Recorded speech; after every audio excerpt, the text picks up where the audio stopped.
they're all going in different directions. And I use tricks like fast forward, because when you go in fast forward, if they're all stars, they all go in the same direction. You know, these things are all moving. But what was very interesting is they're saying, how far is the tether? Well, the tether is now 100 miles. And they zoom with their incredible zoom in on it. And you see some of these spheres in front of the tether, and some of absolutely clearly, no problem at all, they're behind the tether. And if the tether's 12 miles, and these are half the size of the tether going behind it at 100 miles away, they're not specks of ice. Well, even for me, I find it hard to believe that they could be crystals then if but again, I'm merely saying that, you know, I'd like that I'm just saying what they can't be. And I've never heard of a 6-mile ice crystal that's spotted crystal clear 100 miles away, you know, etc. So there's hundreds of those examples. Then they've called them on the different videos. One time they said they were shooting stars and meteors. Then the same phenomenon appears on the next flight, and it's ice crystals. And then the next phenomenon appears on the next flight, and it's debris. You see what I mean? They've already established it on STS-70-something that it's... I seem to remember something about fireflies at one stage from a long time ago. I believe this spherical phenomena first appeared to John Glenn as early as 1962. And he did, and it continued. We have documentation from various publications that shows that they know clearly. They didn't have an answer for 3 to 4 space flights. They had an answer to what, you know, the blue haze around the Earth is. You know, it's they had an answer to just about everything else. But there's this very interesting thing about 3 or 4 flights in, where it says John Glenn's fireflies spotted over Perth. They're still calling them John Glenn's fireflies. And we have an astronaut making the comment on the 25th anniversary of the moon flight.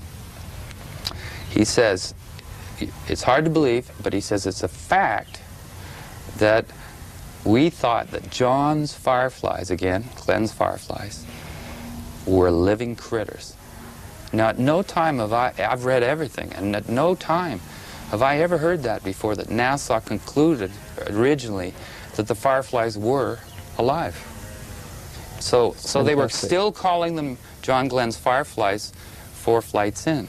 There's another interesting thing. If you look at John Glenn's original photos, which I have, which he bought a camera at a Cocoa Beach drugstore, even though the shuttle or the whatever capsule that I've forgotten, even though they had a camera on that, he took his own. And when he saw the fireflies, and it's all documented, and it's even in the movie The Right Stuff, he holds the camera up while the fireflies are above his head, and he says, I better film or you guys are going to think I'm nuts. And when you see those pictures, and you see the pictures of the shuttle today and the Mir, you see the same phenomena. Sounds like it might be spherical. An interesting exercise to show John Glenn the footage that you've now got and let him comment on that.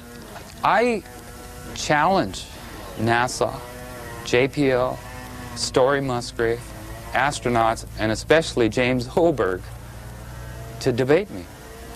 Because it's one of those situations where if they haven't done the homework I've done, and they don't have the video I have, and they haven't done the research, and that they don't have a chance. I wouldn't be able to downlink what I got. I wouldn't be able to find the things I found and do it consistently like I have been able to do if NASA really wanted to hide it. Although you did mention to me, Mark, that they shifted a satellite at one stage, or... Yes, they've done some shifty things, and there are military people as well as the non-military people. For instance, there's a flight I have where it's basically the entire flight was the control room except for the spacewalk. The spacewalk was to test the new backpacks, and it's a famous walk because the fellow flipped around, the astronaut flipped around and couldn't stop. So that's what made the news. But if you look at the whole spacewalk, and everybody in the media had the chance, there's a point where he says, there's not, Mark, will you look out there? There's an object right in front of you. And the military fellow says, I don't know what you're talking about.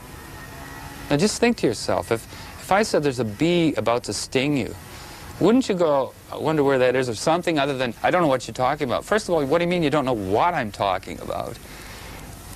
If I'm in outer space and I'm flying around and my partner says there's an object in front of you, I wouldn't say, I don't know what you're talking about, and then his next line is, never mind. And then the third astronaut says, am I missing something? And he says, don't worry, the lens filter came off, now confirming the size and how close it must have been. Going, and it's flying off at 10 o'clock and 11 o'clock. Now, when they first mentioned the object, the shuttle camera, you couldn't see it. So I wasn't looking for it. They drew my attention to it. I looked, and there the object emerged.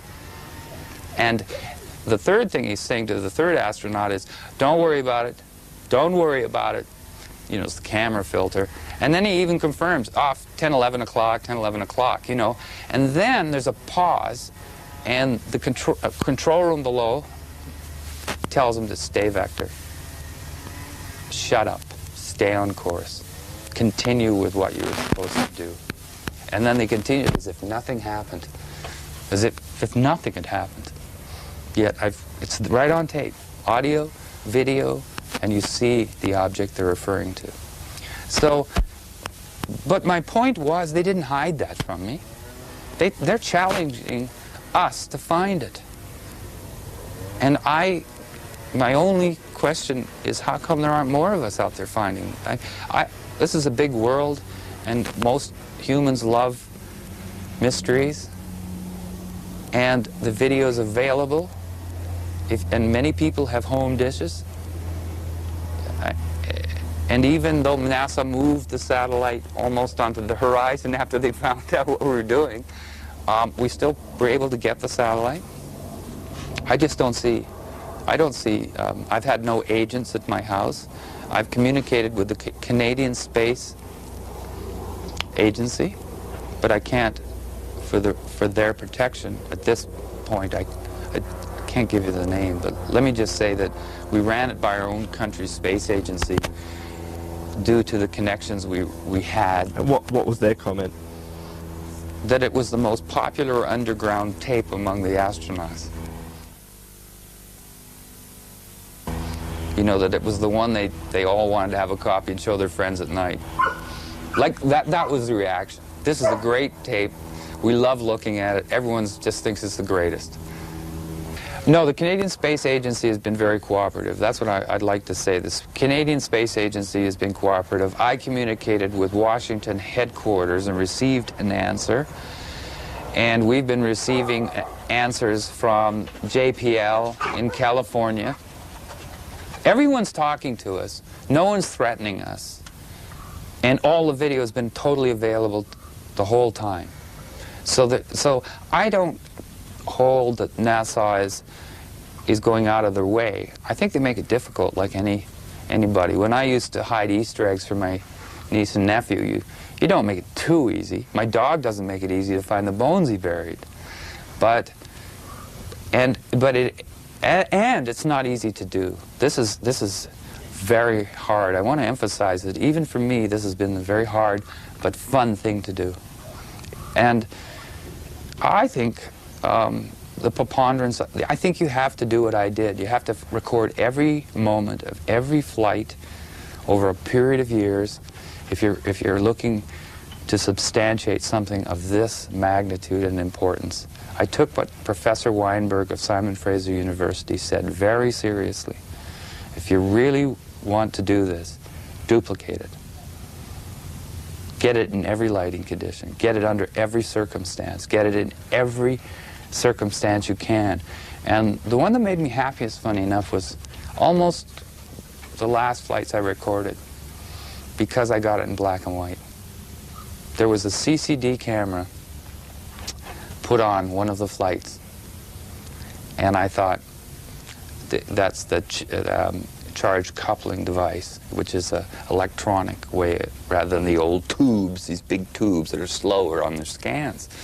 So as soon as the faster scanning and tube CCD was on the black and white, I challenged myself again. You should be able to find them, and I did.